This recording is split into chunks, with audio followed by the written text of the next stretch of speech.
Hey everybody, welcome to Big Valley Living. Thanks for stopping by, and today we're going to be canning beans. Pinto beans to be specific. We like to use pinto beans for chili and also for refried beans, homemade refried beans. You can't mash them up, so you just can them whole and then you mash them up when you're ready to enjoy them. We want to let everybody know we like to do what we call ingredient canning. We don't really like to spice everything up because we like the freedom of pulling something off the shelf and making a cool creation depending on what sounds good for dinner that night.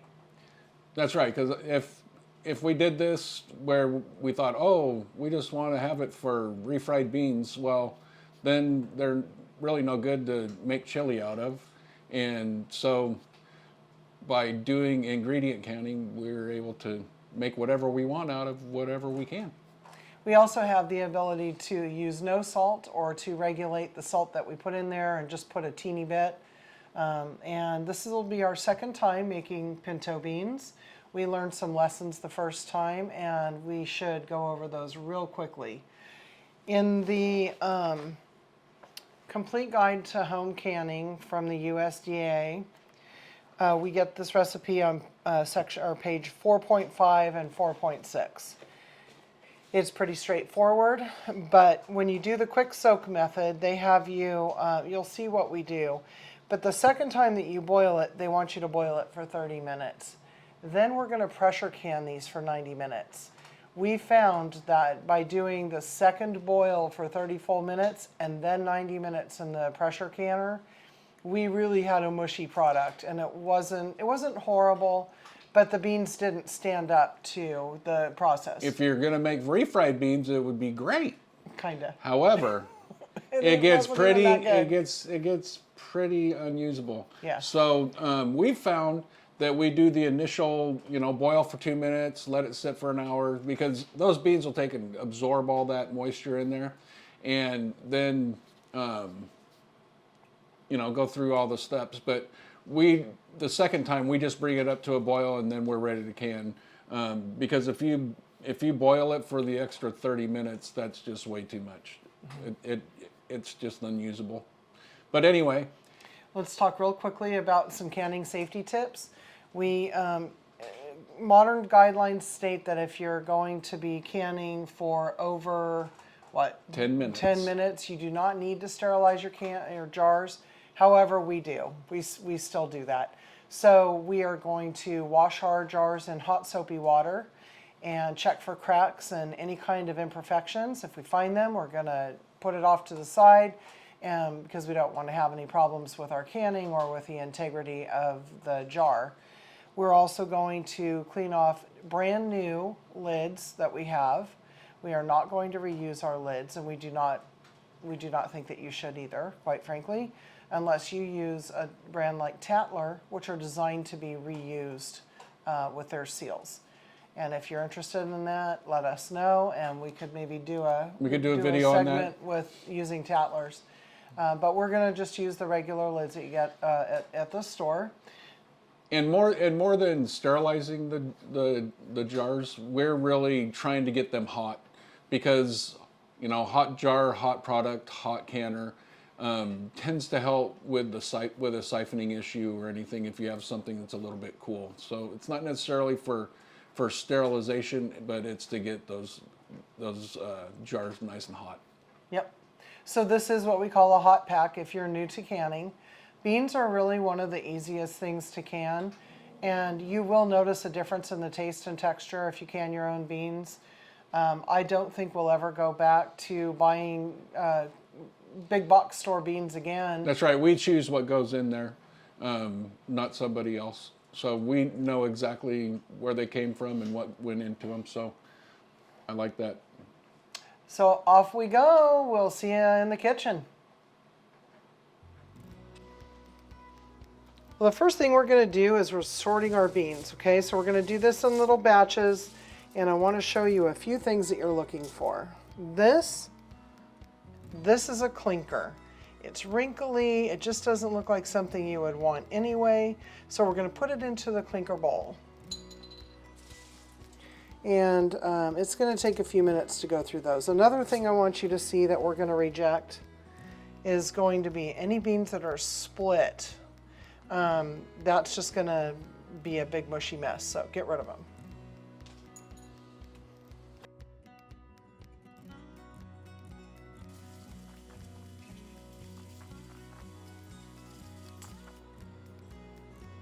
So out of 5 pounds of beans, we got, what, maybe a third of a cup to a half a cup of clinkers and half beans. So some others will surface while it's boiling, but we're going to go ahead and rinse our beans out 2 more times, and then we're going to put them onto the stove to bring to a boil. Well, we're in the pot, and this is the first soak. So we're going to bring the cold water and the sorted beans into a boiling state, and then once we know it's at a rolling boil, we're going to boil for 2 full minutes. We ended up skimming whatever floaters we had and everything, and you see that these beans are somewhat wrinkled. So we ended up with about 2 very heaping cups of clinkers and half beans. So I'm going to put them off to the side. I just wanted you to see that sometimes that can happen. Again, it was 5 pounds of beans, pardon me. So it is what it is. And to be all fair here, we bought these beans a year and 3 months ago from Azure Standards. And so they've been in our pantry in a food safe container with a lid on it. But we didn't just buy them. So I'm pretty pleased with the result. Now what we're going to do is rinse the beans before putting them back on to boil. They have been, go ahead JJ, tell them what we did. Okay, so we brought them to a boil, and you can see that it gets the water gets kind of nasty actually. It's not actually, a little bit of that's dirt and stuff, but some of it's just the color of the beans coming off too. So just want to get as much of that stuff off. So we just have beans that are going into the into the jars, and don't have any, detritus or anything like that. Look at that, I actually used detritus in a sentence. Okay, this is your final rinse before we really start canning. So this is the time that you want to make that really, you make any decisions you make about what you want to go into a can, because these are going to be in there for a while. I see some half beans here. Nothing too bad. And it's also worth noting that when you're sorting your beans, you want to look for stones, because apparently you can get those once in a while. And in all of my days of making beans all my life and canning, I think I have run across 3 stones. So you do want to keep your eyes out for them, but it's unlikely that you're going to find one. All right, we have just probably a couple more. And I see some half beans. And woo, those really broke up there. Okay. So this is what this is what the second rinse is really helpful for, okay? And we're gonna do that, and I'll show you when we have them all done. Well, we ended up with, already in the first soak there, really about twice the, what would you call it? Twice the area, I guess, of beans. And they look really good. We've sorted through them again. One more thing I'm going to do really quickly before we put these on for their final heat, before we start canning, is I am going to clean the pan with hot soapy water and then rinse it really well, just so that our beans are as clean as possible when they go into the jars. We've cleaned the pan, and you want to make sure that your water's cold when it goes in there. And the beans have been rinsed one more time, and we've gone through them one more time. Make sure I get everything in there. If you have any beans that, I'm gonna try and find one here for you. It's still together, but, oh, it's a half bean. It's still together, but it looks like it might come apart easily. Then what you wanna do is just pull it out now, just to keep your beans nice and clear. Okay, we're gonna fill that with cold water. Make sure it's at least 2 or 3 inches above the level of the beans because they're still gonna pull more water in when they cook. Okay, so we have our beans on, getting ready to come up to a boil. And when we put those on, I got out the canner. This is the All-American 915. It'll hold 7 quarts. And so we only have 1 canning that we're going to do tonight. Well, for the All-American, you want your water to be between 2 and 3 inches. So what I did was just took a wooden spoon because I didn't want to figure out where 2 to 3 inches was. So I put marks on here.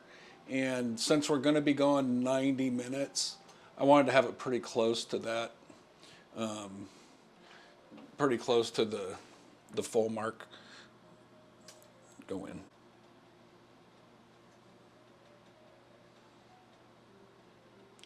So as you can see, I'm just below that 3 inches. So that'll make it so I don't run the canner out of water or anything. So we'll be all good to go. I've turned this on, not to high or anything. I have it about medium just to get this started where it'll warm up because it'll take the beans probably 20 minutes to come up to a boil. And we already have our jars hot and we're setting up the canning materials now. So we'll be right back. Well, we have our canning station set up, so I just want to go over a few essential tools that you're going to need when you're canning. We have a trivet that we're going to put the pan of beans on. You don't really see that, but it's right here. And we just move in an assembly line.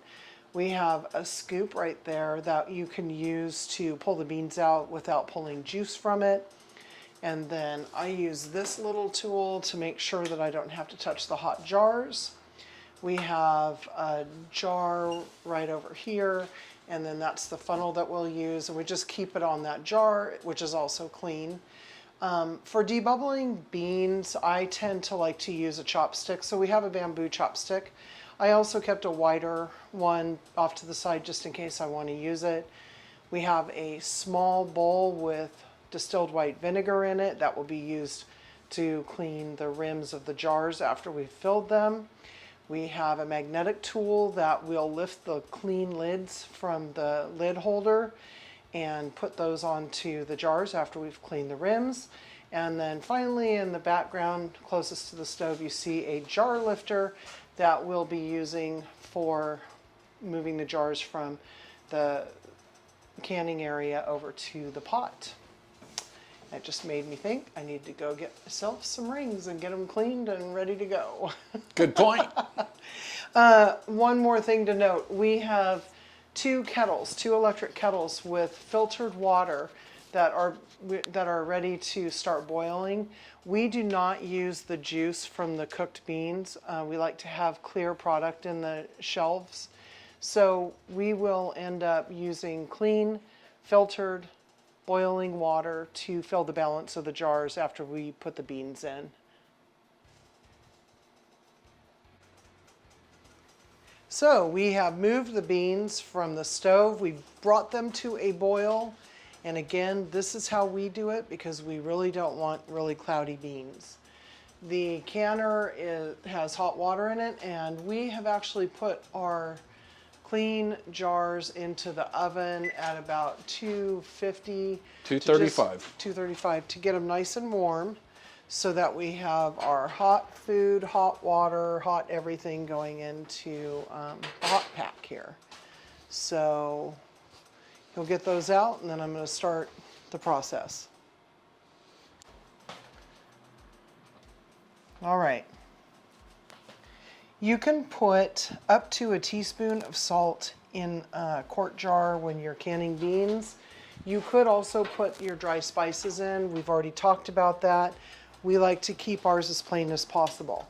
However, we are going to put in a 1/4 teaspoon of canning salt in each one of these jars, just to give them a little bit of flavor while they're on the shelf. 7 quarts, to be honest with you, isn't really going to last us much more than a couple of months. We use this for chili, we use it for refried beans, and you know, so I'll put that off to the side so everybody has salt.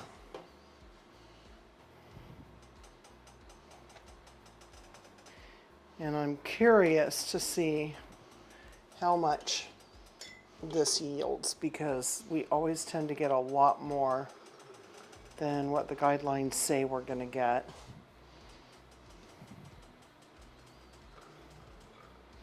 We also want to have a decent amount into each one. Do you want me to put more in that one? Okay.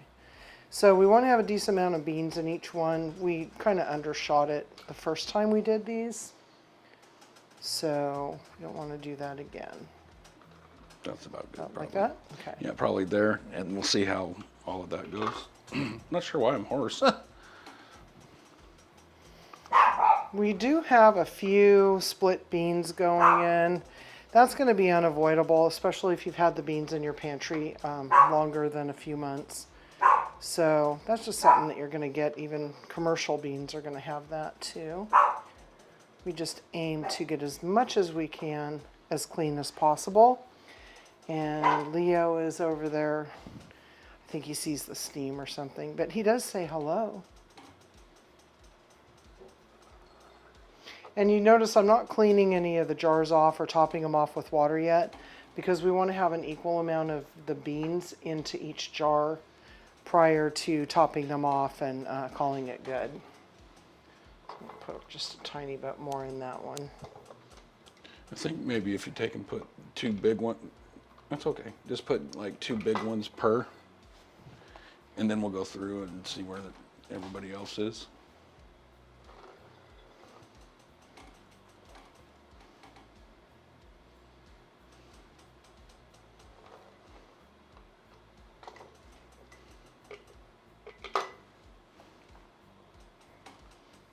And if you don't have enough to make another jar or something like that at the end, you could always just take whatever remaining beans you have and cook them all the way through. Add maybe some onion and water or carrots or something, and just make yourself a little soup. Don't waste the effort.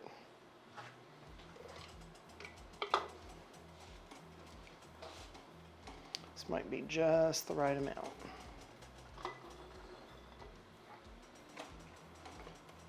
Now, JJ was talking about siphoning, and if you haven't canned for very long, or this is your first canning video that you've ever seen, siphoning is when water comes out and then maybe the level of food sits above the water line in your jar. And it doesn't look fantastic, but it isn't unsafe as long as, they say as long as you have 50% of the water in the jar. Yep. I don't know if I could handle that, but Just eat those one first. if there's a few beans or something above the water line, it's okay. And even if they're above the water line when you first get them out of the canner, they could still soak water up while they're in the cabinet in your pantry, and it could change later on. It doesn't mean that the water evaporated. It just means that the beans may have taken more of the water inside. So just a few little tips that we've sort of observed over the years. This seems like it is the perfect amount of beans. Now remember, we had quite a bit of loss there because our beans were a little older. I'm going to run over to the sink and drain some water That guy there to see what I have left in here. It's hard to tell with all that water.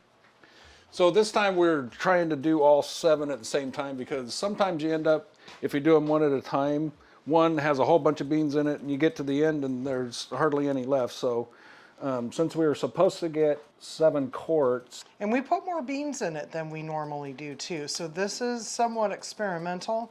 Now this has a 1-inch headspace, JJ? Yeah.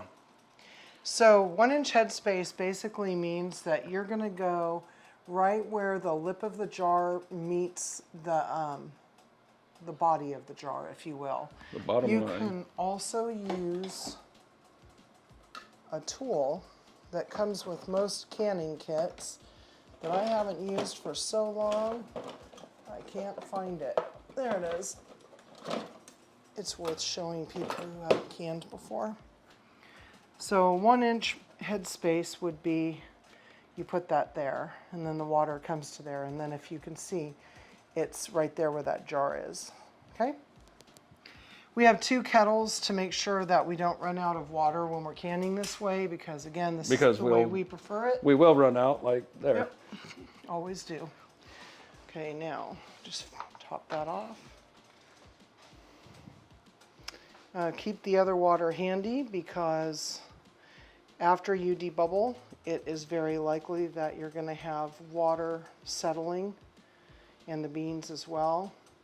Please also understand that debubbling is essential here. You need to make sure that there aren't any big pockets of air inside that can hold bacteria and other naughty things. So I just kind of give it a little bit of a shake. This is the tool I'm talking about that saves your hands. And I am going to keep track of which ones I've debubbled. I think we're doing okay though, don't you think, hon? Mm-hmm. Doing great.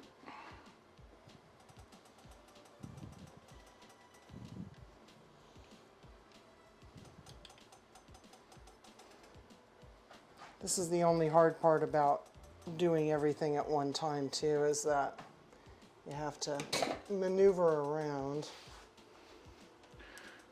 But it really doesn't take long.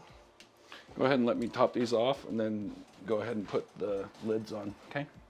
Well, I'm going to finish so I know I've debubbled everything. Oh, okay. You see I'm going around on the inside a little bit, definitely on the edges. See, there we go, and I think this is my last one over here that I haven't done, and I'm not going to worry about this one and this one. Okay, I'm not going to worry about grabbing a hold of those. But I am going to give them a good shake, and I don't see any bubbles coming up, and that's really the important part.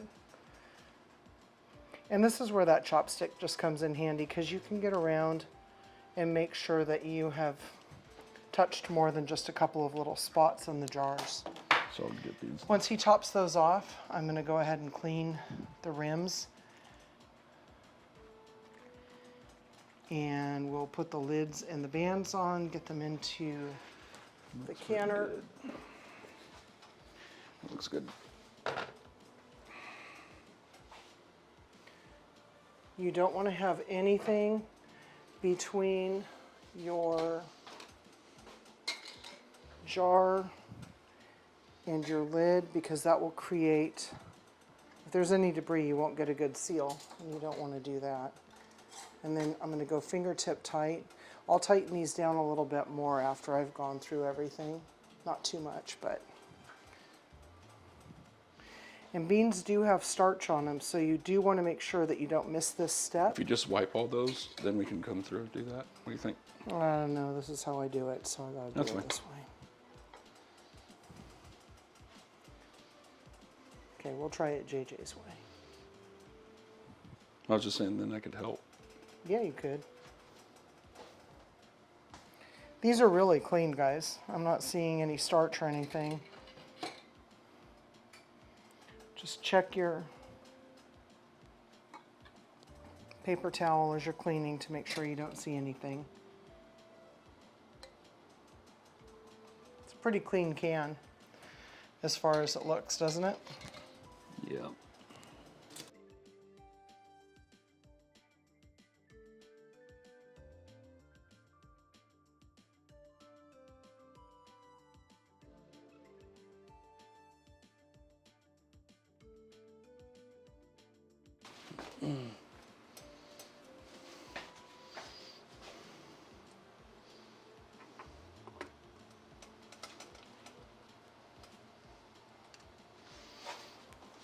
Just want to make sure we're kind of even. Typically I don't get too crazy. He's making sure that the gap between the lid and the pan are somewhat even.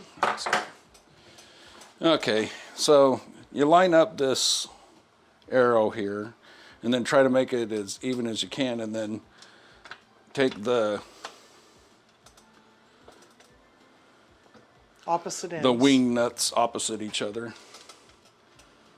And not too tight at first. You're just trying to Just get wanna everything go- nice and even. Get it so that they're kind of snug apart from each other. Sorry for the arm.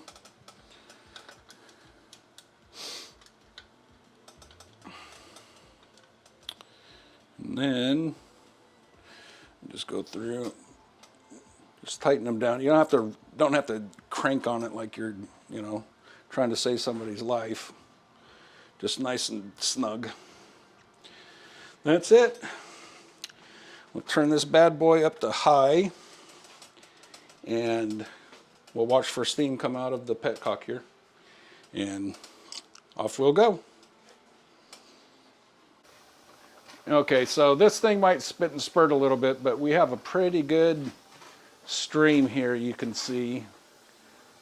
There's a really good stream there. And it's spitting and spurting a little bit because, I wanted it as close to that 3 inches, so it'll spit and spurt a little bit, but that's fine. So at this point, I'm going to start to time this for 10 minutes. Okay, so as you can see, it's still spitting and sputtering a little bit. It's been going for 10 minutes. Almost there. A few more seconds.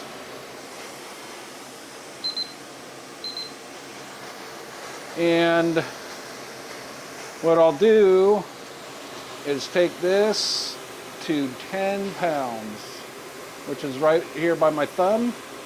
10 pounds of pressure, and put it on there. And we'll wait till that baby starts to rock and roll. And we'll come back. Okay, so now we have hit the magic hour. So we don't want it rocking and rolling like that all the time. And we're at about 11 pounds of pressure on the dial gauge, which that's one nice thing about the All-American. It gives you 2 gauges you can look at. But we'll actually turn this down to a medium-high heat and let that kind of get down to where it's rocking, 1 to 4 times a minute. And it'll go for 1 hour and 30 minutes. That's how long you do beans. So off we go. Okay, so we are at our hour and 30 minutes, and I'm going to take and just turn this down to about 2, which is, low. Just kind of bring that off a little bit slow. Don't want it to just come right down because you can get siphoning from that too. So we'll let this come off pressure. I'll only leave it here for a couple minutes, and then I'll shut off the heat, and we'll let it sit there until we come off of pressure. It'll take probably 45 minutes to get there. It's been 30 to 45 minutes. I don't know right offhand, but this gauge right here shows that it's at 0 pounds, which, it's less than a pound in there. So I'm going to remove this weight, the weighted gauge, and you'll see.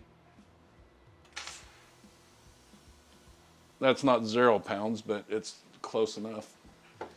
So we'll let that come off and completely finish up. It'll be about 10 minutes, and then I'll go ahead and loosen up the top, and then we'll let it set for another 10 minutes. Okay, so this has been sitting for about 10 minutes, well, for a little over 10 minutes. So at this point, just take and loosen all this up. Sorry for the arm. And then take those off.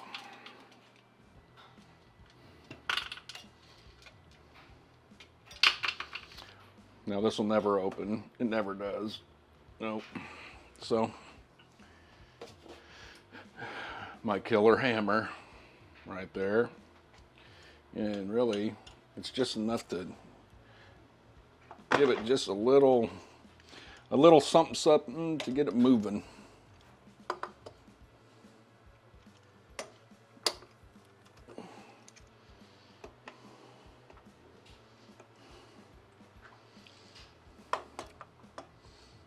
There we go. And then I'm going to do that. Just set it there and let that just sit. You can see a little bit of steam coming out. We'll just let that sit for 15 minutes and then we'll do the unveiling.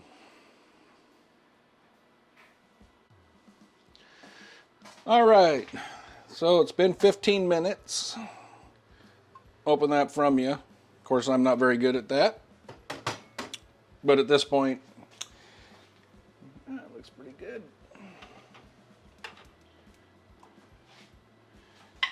So you can see, those are still boiling.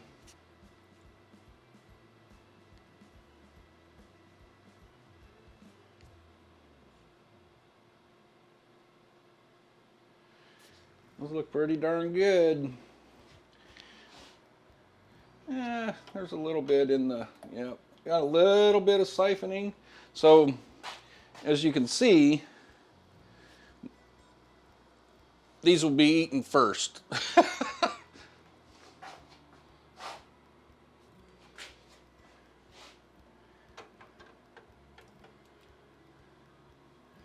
And it happens. It does happen sometimes. Looks like a couple.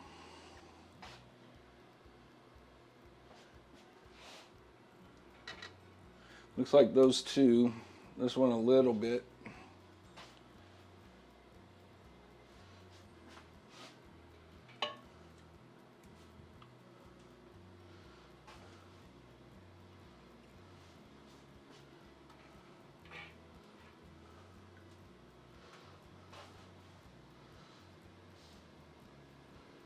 So there we go. We'll have to make a little bit of chili here pretty soon for these two that siphoned a bit, but the rest look pretty darn good. They look beautiful. Thanks for coming by. Big Valley Living, of course you know, a like is always helpful. And subscribe if you found any of this helpful. Again, a little bit of siphoning happened. It is what it is. And these will be totally fine. And we'll see you next time. See you later, everybody. Be kind.